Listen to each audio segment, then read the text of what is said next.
शिव्या एकेडमी में आपका हार्दिक स्वागत है। आज की क्लास में हम विटामिन आपको पढ़ाएंगे।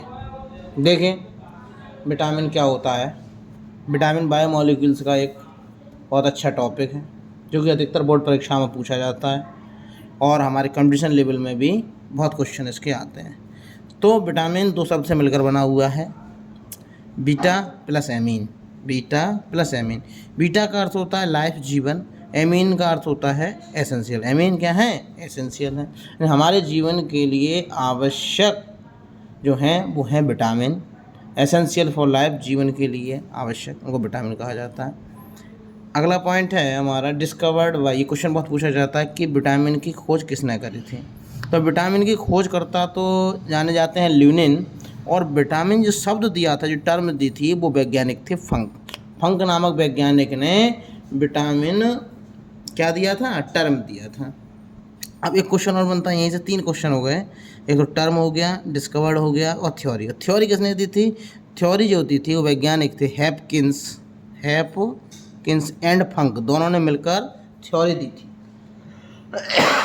विटामिन की जो थ्योरी दी है वो हैपकिंस एंड फंक नामक वैज्ञानिक ने दी है। आगे देखें अगला पॉइंट, मेटाबॉलिक प्रोसेस के लिए विटामिन, जो हमारी मेटाबॉलिक प्रोसेसिंग है, वापसी क्रिया है, उनके लिए विटामिन की अति सूक्ष्म आवश्यकता होती है। दूसरा पॉइंट, अगला पॉइंट देखिए, विटामिन से हमें एनर्जी प्राप्त नहीं होती। विटामिन जो होते हैं इनसे हमें एनर्जी प्राप्त नहीं होती, बल्कि क्या होता है, इनके लिए हमारे लिए ये एंजाइम के कोफैक्टर के रूप में पाए जाते हैं। ये हमारे लिए किसके रूप में पाए जाते हैं? ये एंजाइम के कोफैक्टर होते हैं, कोफैक्टर। और हम बात करें, ये ऑर्गेनिक कंपाउंड होते हैं, ऑर्गेनिक कंपाउंड होते हैं। चलिए हम विटामिनों को वर्गीकरण करें, क्लासिफिकेशन करें, तो 2 भागों में हम विटामिन का क्लासिफिकेशन करेंगे। जैसे विटामिन 2 प्रकार के, एक तो होते हैं वाटर सॉल्युबल। तो वाटर सॉल्युबल को हम कहें जल में घुलनशील, जल में घुलनशील, और फैट में सॉल्युबल यानी कि वसा में घुलनशील। दोनों 2 प्रकार के होते हैं। वसा में विटामिन कितने प्रकार के होते हैं? विटामिन 2 प्रकार के होते हैं, जल में घुलनशील और वसा में घुलनशील। ठीक है, देखिए कौन कौन से होते हैं।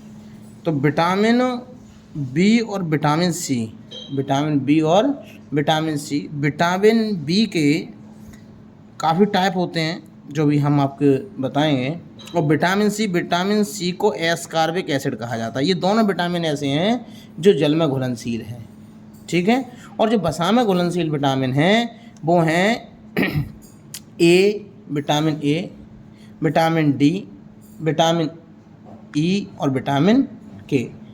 तो हम इनको शॉर्ट में अगर हम बात करें तो इन सब को शॉर्ट में एक ट्रिक होती है, इसको हम याद रखते हैं कीड़ा से आप लोग याद रख लीजिए तो आप अच्छे से इसको याद कर पाएंगे। बाकी जो शेष बचे वो सभी विटामिन कहाँ होते हैं, कहाँ घुलनशील होते हैं? जल में विलय होते हैं, जल में घुलनशील होते हैं। तो हम इसकी परिभाषा क्या दे सकते हैं? ऐसे विटामिन जो जल में घुलनशील होते हैं लेकिन वसा में घुलनशील नहीं होते, उन्हें वाटर सॉल्युबल कहते हैं, यानी जल में घुलनशील विटामिन कहते हैं। और जो वसा में घुलनशील होते हैं उसकी हम परिभाषा लिख सकते हैं, नॉर्मली बात है। तो कीड़ा शब्द से आप याद रखिए वसा में घुलनशील। अब इनकी एक बात पूछी जाती है एग्जाम में, 10th लेवल की बात करें तो इसमें नाम भी पूछ लेता है कभी कभी, और इंटर लेवल की बात करें तो ये बिना नाम ये पूछ लेगा कौन कौन से विटामिन क्या है। तो विटामिन ए को कहते हैं रेटिनॉल। याद रखिए विटामिन ए का नाम क्या है? रेटिनॉल। ऐसे लिख लीजिए, रेटिनॉल ऐसे लिख लेंगे। ठीक है, आवाज़ आ रही होगी मेरी, आप नोट कर लीजिए।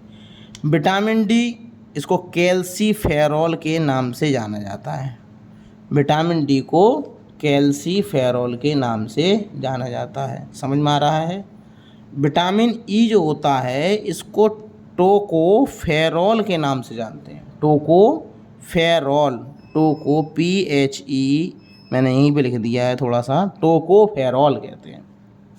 चौथा विटामिन के, इसको नेफ्थोक्विनोन या फाइलोक्विनोन के नाम से जाना जाता है। नेफ्थोक्विनोन या दिखाई दे रहा होगा फाइलोक्विनोन के नाम से इसको जाना जाता है। अब बात करते हैं इधर ये विटामिन बी के टाइप, विटामिन बी के टाइप आप लोगों को दिखाई दे रहे होंगे। एक बार फिर दोबारा देखें, देखो विटामिन B1, सबसे पहला विटामिन B1 का नाम होता है थायमिन, B2 का नाम होता है राइबोफ्लेविन, विटामिन B3 निकोटिनिलिक या नियासिन बोलते हैं इसको, निकोटिनिलिक या बोलते हैं नियासिन।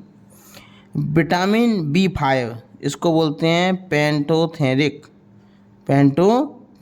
एसिड बोलते हैं विटामिन B5 के लिए, याद रखना।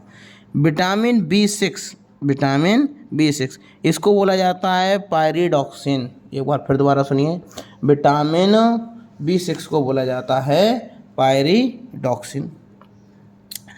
विटामिन B11 कौन सा होता है, इसमें folic acid, vitamin B11 folic acid. Vitamin B7 को बायोटिन के नाम से जाना जाता है, बायोटिन। Vitamin B12 साइनोकोबलामिन। यहाँ एक बात और हम आपको बता दें, ये जो वसा में घुलनशील हैं ये तो हमारी बॉडी में संचित रहते हैं, और जो हमारे जल में घुलनशील है ये हमारे यूरिन को जो हम पास करते हैं तो उत्सर्जी पदार्थों के रूप में ये बॉडी से निष्कासित हो जाते हैं। ये वाली बात ध्यान रखिएगा, संचित नहीं होते। लेकिन यहाँ एक एक्सेप्शन है, अपवाद है, जो विटामिन B12 है साइनोकोबलामिन, है ना, ये बॉडी में क्या होता है, संचित हो जाता है। यहाँ से क्वेश्चन पूछा जाता है, इम्पोर्टेंट क्वेश्चन है कि विटामिन B12 ऐसा विटामिन है जो बॉडी में संचित होता है। बाकी सभी विटामिन जो हैं वो बॉडी में संचित नहीं होते हैं, बल्कि क्या होते हैं, यूरिन के साथ उत्सर्जित होकर निकल जाते हैं। ठीक है, नोट डाउन कर लीजिए। फिर देखेंगे हम आगे विटामिन के बारे में, कुछ पॉइंट हैं वो देखेंगे। ह्यूमन बॉडी, मनुष्य के शरीर में विटामिनों की सिंथेसिस नहीं होती, यानी विटामिन ह्यूमन की बॉडी में नहीं बनते।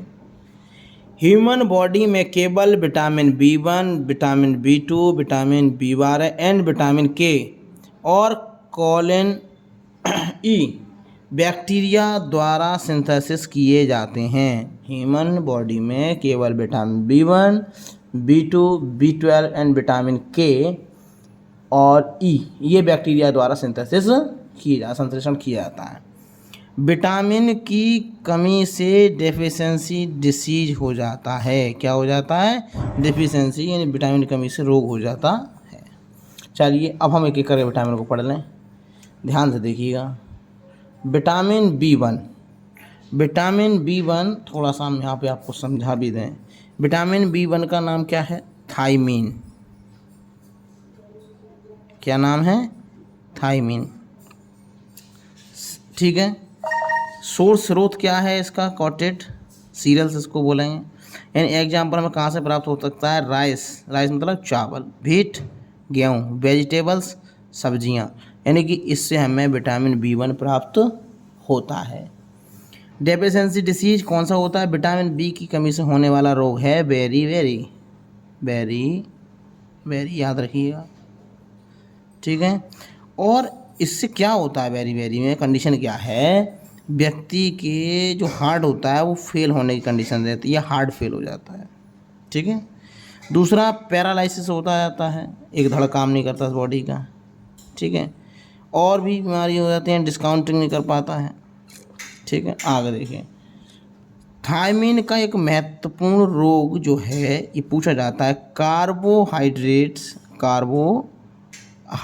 मेटाबॉल, यानी उपापचयी क्रियाओं को क्या करता है, कर नहीं पाता है, यानी बड़े अणुओं को छोटे अणुओं में तोड़ नहीं पा जाता। ये थायमीन का महत्वपूर्ण रोग है। बस समझ में आ गई। चलिए आगे देखें, विटामिन 2 इसका नाम क्या है, राइबोफ्लेविन। क्या नाम है इसका, राइबोफ्लेविन। कंपोनेंट मतलब घटक, किसका घटक है, FAD एंड FMN का घटक है। किसका घटक है ये, FAD एंड FMN का घटक है। अगला पॉइंट, ये कार्बोहाइड्रेट के ऑक्सीडेशन में इम्पोर्टेंट रोल प्ले करता है, मतलब जो ऑक्सीडाइज कंडीशन होती है ऑक्सीडेशन की, उसमें ये रोल प्ले करता है। आगे इसका सोर्स क्या है, सोर्स की बात करिए, देखें सोर्स ही कहाँ से प्राप्त होगा, कहाँ से प्राप्त होगा, स्रोत क्या है इसका, स्रोत, ठीक है।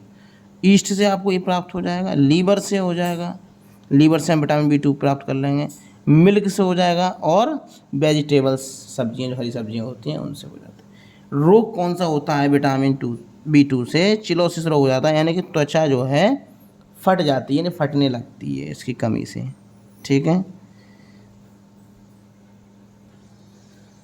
ठीक है भाई। अब यहाँ कुछ बच्चे ये कह रहे हैं कि सर ये इसकी फुल फॉर्म बता दीजिए, तो F से आप इसकी फुल फॉर्म लिख लें, ये हो जाता है F से फ्लेविन,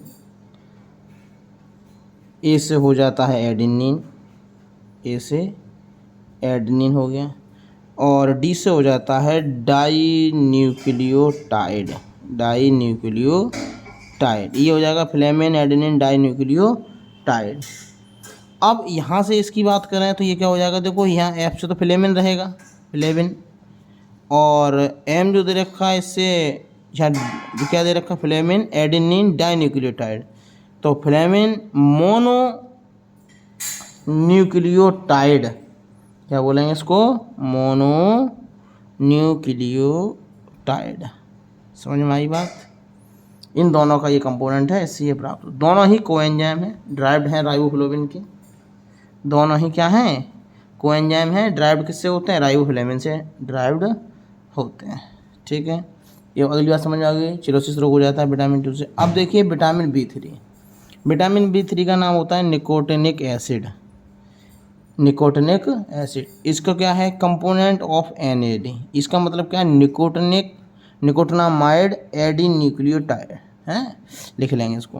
कार्बोहाइड्रेट का oxidation synthesis of nucleic acid, है ना, कार्बोहाइड्रेट का क्या करता है, ऑक्सीडेशन करता है और सिंथेसिस ऑफ न्यूक्लिक एसिड को संश्लेषण करता है। सोर्स क्या होगा इसका, लीवर होगा, मिल्क होगा, एग होंगे, ईस्ट होगा, वेजिटेबल्स होंगे, ये इसके स्रोत हैं, किसके, विटामिन B3 के। रोग आपने सुना होगा पेलग्रा, है ना, एक रोग होता है पेलग्रा, ये रोग हो जाता है विटामिन B3 से। और ये ब्लूटंग, यानी कि हम यहाँ पे इसको बोले हैं, ये ब्लूटंग एक रोग है, ब्लूटंग डॉग में ब्लूटंग रोग हो जाता है, ठीक है। चलिए विटामिन B5, अगला देखें, विटामिन B, तो इसको बोलते हैं पेंटोथेनिक एसिड। ये विटामिन की सिंथेसिस एलिमेंट्री कैनाल, इसकी जो सिंथेसिस है वो इसकी कहाँ हो जाती है, एलिमेंट्री कैनाल में। एलिमेंट्री कैनाल को क्या कहेंगे, हिंदी में बात करें, आहार नाल, ठीक है। तो विटामिन की संश्लेषण, सिंथेसिस का मतलब यहाँ पे लिख लीजिए आप, संश्लेषण कहाँ हो जाती है, आहार नाल में हो जाती है, ठीक है। अगला पॉइंट क्या है, इसका इम्पोर्टेंट रोल की हम बात करें तो सिंथेसिस ऑफ कोएंजाइम, ये कोएंजाइम है, क्या है, कोएंजाइम है, कहाँ से होगा, एसिटिलीन कोलिन, ठीक है, और न्यूरोसेक्रेटरी हार्मोन इसको भी कहा जाता है, एसिटिलीन कोलिन को न्यूरोसेक्रेटरी हार्मोन। सोर्स क्या होगा इसका, मिल्क है, वेजिटेबल्स है, और आदि जो भी चीज़ें हैं। विटामिन B5 की कमी से आपने भी देखा सुना, पैरालाइसिस हो जाता है, डर्मिट्स, है ना, डर्मिट्स हो जाती हैं, त्वचा के जो भी रोग हैं वो विटामिन B5 की कमी से हो जाते हैं। चलिए अगला देखेंगे, विटामिन B6, विटामिन B6 का नाम है पायरिडॉक्सिन, याद रखना जितने विटामिन हैं, विटामिन B6 का नाम है पायरोडॉक्सिन। इसकी सिंथेसिस कहाँ से होती है, कहाँ से इसका संश्लेषण होता है, एमिनो एसिड। सोर्स क्या है, इंटेस्टिनल बैक्टीरिया, क्या होता है, इंटेस्टिनल बैक्टीरिया या वेजिटेबल या मिल्क, यहाँ से इसको क्या प्राप्त, ये जो पायरोडॉक्सिन है यहाँ से प्राप्त होता है, सब्जियों से, दूध से, इससे प्राप्त होता है। और इससे विटामिन B6 से भी ये रोग हो जाता है, इसका नाम है पैरालाइसिस, इससे भी ये रोग हो जाता है, ठीक है। आगे देखिए अगला बड़ा important, vitamin B11, folic acid tablet भी आती हैं बाज़ार में। सिंथेसिस ऑफ, कहाँ से ये विटामिन प्राप्त होता है, कहाँ संश्लेषण होता है इसका, RBC। तो RBC का मतलब क्या होता है, लाल रुधिर कण, कहाँ, इसको लिख लें RBC को, लाल रुधिर कणिकाएं, तो इसका क्या होता है, संश्लेषण होता है। और कहाँ से, न्यूक्लिक एसिड के माध्यम से। सोर्स क्या होता है, फॉलिक एसिड किसी प्रकार से कम हो जाए तो सिंथेसिस यानी सोर्स क्या है, पालक है, हैं जितनी भी ग्रीन सब्जियां हैं, हरी सब्जियां हैं, वो हो जाएंगी, मिल्क हो जाएगा, लीवर हो जाएगा, लीवर यकृत कहते हैं आदि। इससे ये विटामिन 11 को आप प्राप्त कर सकते हैं। कोशिश करिए कि भाई सब्जियों को नेचुरल माध्यम से लीजिए, ना कि आर्टिफिशियल माध्यम से। आर्टिफिशियल माध्यम से अगर हम इन विटामिनों को लेते हैं तो कहीं ना कहीं एक हानिकारक की भी स्थिति बनने की संभावना रहती है। ठीक है, चलिए नेक्स्ट पॉइंट। अब रोग की बात करें, विटामिन बैलेंस हो क्या जाएगा, इसे प्राप्त करने का स्रोत हो गया मेलेनोब्लास्टिक एनीमिया, यानी ब्लड में आरबीसी की कमी हो जाएगी। आरबीसी मतलब लाल रुधिर कणिकाओं की कमी हो जाएगी।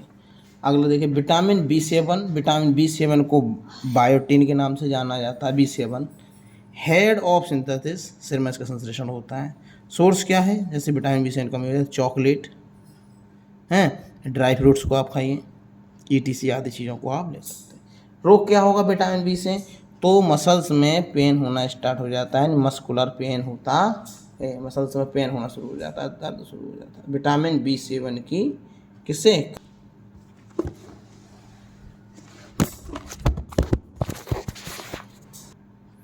विटामिन B12, विटामिन B12 का नाम होता है साइनोकोबलामिन, इसका ये एक अपवाद भी है। मैचुरेशन ऑफ आरबीसी का यहाँ पर मैच्योर हो जाती हैं, ग्रोथ आरबीसी की ग्रोथ होनी शुरू हो जाती है। Proper function of neuron, neuron का ये मुख्य फंक्शन है। ठीक है, विटामिन B12 समझ में आया। कोबाल्ट कंटेनिंग विटामिन है, इसमें कोबाल्ट पाया जाता है, इसी का नाम है साइनोकोबलामिन। कोबाल्ट आ रहा है यहाँ पे नहीं, इसलिए। सोर्स क्या, ओनली एनिमल फूड, यानी केवल जो जंतु होते हैं उनके भोजन में। लीवर आप ले लीजिए, एग ले लीजिए, इसमें ये साइनोकोबलामिन मिलता है। और दूध में कर्ड, पनीर है, मट्ठा है, पनीर है, हैं। अच्छा, रोग क्या हो जाता है, सबसे ज़्यादा घातक रोग होता है परनीसियस एनीमिया। ठीक है, फॉलिक एसिड, आरबीसी की कमी हो जाती है, इससे थकावट हो जाती है, कमजोरी हो जाती है। क्या हो जाती है, फॉलिक एसिड से आरबीसी की थकावट और कमजोरी का एहसास होता है। आगे देखें vitamin C. Vitamin C, vitamin C का नाम होता है एस्कॉर्बिक एसिड। ठीक है, वेरी लो टेम्परेचर, एक कम टेम्परेचर पे ये क्या हो जाती है, नष्ट हो जाती है। काम क्या होता है, मुख्य काम होता है विटामिन सी का घावों को भरना। घावों को चोट लग जाती है तो घाव को भरने का कार्य करता है। सिंथेसिस ऑफ कोलेजन फाइबर, ये कैसी फाइबर है, कोलेजन फाइबर है। विटामिन सी आप लोगों को पता है कहाँ कहाँ प्राप्त होता है, आंवला में, नींबू में, अमरूद में, ये सभी में प्राप्त होता है। रोग क्या हो जाता है, दांतों में एक रोग होता है स्कर्वी, तो विटामिन सी की कमी से ये रोग हो जाता है। ठीक है, तो ये हमारे विटामिन थे जल में घुलनशील। अब हम देखें वसा में घुलनशील फैट सॉल्युबल विटामिन। देखिए फैट सॉल्युबल विटामिन, तो फैट सॉल्युबल विटामिन में मैंने थोड़ा सा लिख रखा है, इसको आप देख लीजिए, जरा समझाता हूँ मैं आपको, ये समझ में आ जाएगा। विटामिन ए, विटामिन ए का नाम क्या होता है, रेटिनॉल। समझ में आ रहा है, तो विटामिन ए रेटिनॉल है, तो उसका काम क्या है, सिंथेसिस ऑफ रोडोप्सिन, संश्लेषण क्या होना, रोडोप्सिन। ठीक है, विजुअल पिगमेंट है। ठीक है, किसका, रॉड सेल का। रॉड सेल में कहाँ पाया जाता है, रोडोप्सिन पाया जाता है। ठीक है, अगर रेटिनिन, एप्सिन, रेडिनिन और एक प्रकार का क्या है एप्सिन, दोनों मिल जाएगा, दिखना शुरू हो जाएगा। और नहीं होगा, इन दोनों कमी हो जाएगी रोडोप्सिन की, तो आपको अंधेरा दिखाई देना शुरू हो जाएगा। ठीक है, बात समझ में आ गई। अगर हम बात करें क्या काम करता है, फॉर्मेशन ऑफ एंटीबॉडी का भी ये निर्माण करता है विटामिन ए। कहाँ मिलेगा सोर्स, पालक, पपीता, आम, लीवर, अंडा, ETC, गाजर, इस गाजर भी इसी आ जाएगा, तब ETC रखेंगे। ठीक है, रोग क्या होता है इसका, रतौंधी, जीरोप्थेल्मिया, किडनी स्टोन, यानी कि आपने देखा होगा कि किडनी में स्टोन भी बन जाते हैं विटामिन ए की कमी से, ध्यान रखना। तो डॉक्टर सलाह देते हैं कि पालक और पपीता का सेवन करना चाहिए। नेक्स्ट पॉइंट देखें विटामिन डी। विटामिन डी को सनशाइन विटामिन भी कहा जाता है, सनशाइन विटामिन। तो विटामिन डी का सिंथेसिस कहाँ है? बोन्स में। सिंथेसिस कहाँ होती है? बोन में। सोर्स क्या है इसका विटामिन डी का? कहाँ से प्राप्त कर रहे हैं? Liver, kidney, milk, yeast, ETC। रोग क्या हो जाता है इससे? विटामिन डी से किडनी विटामिन डी से किडनी एक्टिव D3 के रूप में सिंथेसिस होता है ना। एक्टिव कैसा हो जाता है? D3 के रूप में सिंथेसिस होना शुरू हो जाता है। यानी कि हम बात करें, है ना, रोग यहाँ से हटा दीजिए, रोग नहीं होगा, ये रोग ये होगा विटामिन डी कमी से कौन सा रोग है? रिकेट्स हो जाता है, ऑस्टी मलेरिया हो जाता है, हड्डी टेढ़ी हो जाती है। यानी कि जो रिकेट्स है वो तो बच्चों में होता है, ये छूट गया लिखने से, बच्चों में हो जाता है। और ऑस्टी मलेरिया जो होता है वो कहाँ होता है? वयस्कों में होता है, ठीक है, वयस्कों में ये रोग होता है। विटामिन ई, विटामिन ई का नाम होता है टोकोफेरॉल, ठीक है। एंटीऑक्सीडेंट विटामिन है ये। डेवलपमेंट ऑफ मसल्स का, रिप्रोडक्टिव ऑर्गन का है विकास करती है। एपिडर्मिस ऑफ सॉफ्टनेस, मतलब जो त्वचा होती है। तो जो विटामिन ई होता है, इस विटामिन ई को हम ब्यूटी विटामिन के नाम से भी जानते हैं। किसके नाम से? ब्यूटी विटामिन या ब्यूटीफुल विटामिन के नाम से इसको हम जानते हैं। रोग हो जाता है सेक्सुअलिटी का, सेक्सुअलिटी, ठीक है, सेक्सुअलिटी का इसका एक रोग हो जाता है, ठीक है। सोर्स क्या होता है? जर्मिनेटेड बीथ ऑयल का आप सेवन करें, वेजिटेबल सब्जियों का आप सेवन करें, जिससे आपको विटामिन के को फाइनोकिनोन कहते हैं, ठीक है। सिंथेसिस होती है प्रोथ्रोम्बिन।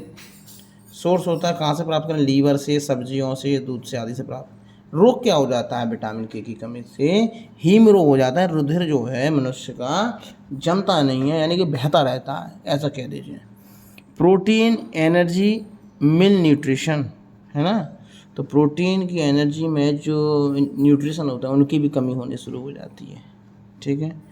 अब क्या होता है? प्रोटीन एनर्जी की हम बात करें तो प्रोटीन एनर्जी में जो न्यूट्रिशन की कंडीशन है उससे दो रोग हो जाते हैं। एक तो होता है क्वाशरकर रोग, एक हो जाता है मेरस्मस रोग। क्या होता है क्वाशरकर रोग में? आप देखेंगे ये प्रोटीन की कमी से होने वाला रोग है, ठीक है। छोटे बच्चों में, 1 साल के बच्चों में ये रोग देखने को मिलता है। हाथ पैर पतला हो जाता है और पेट क्या हो जाता है? निकला होता है, पेट है। इसको ओडीमो कहते हैं। क्या कहते हैं? एडीमा कह सकते हैं।